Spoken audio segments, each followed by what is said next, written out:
बाबू पढ़िला तू M A BA ऐसा मिलल संगतिया लागल दारू पिए।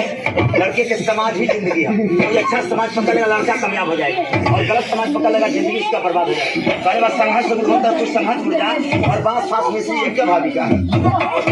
अरे कहली की बाबू पढ़िला तू एम ए बीए ऐसा मिलल संगतिया लागल दारू पिए। अरे छोड़ी के पढ़ाई लिखाई और नाचे में निकल गईल लइका रहल एगो आवारा निकल गईल। तब के जमाना में शहर बदनाम रहे, अब तो गाँव में सुनात बा भैया शहर से बिगड़ल देहात बा।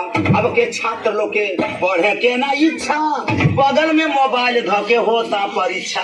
माई बाप के बोली ना सहाता, मौगी खातिर जिलेबी की ना तले के मेहरारू ससुरारी में रहेला जवन कहे मौगी वही काम करेला। अरे माटी में मिला कर इज्जत आउ घर से बिचली गई लइका रहल देखभाल धनौजी के हई गवैया हमरे गीतिया के बहु सुनवैया खैया समोसा भोजौली वाला तोहरा जरा पर लिख दी है गीत देखभाल धनौजी वाला।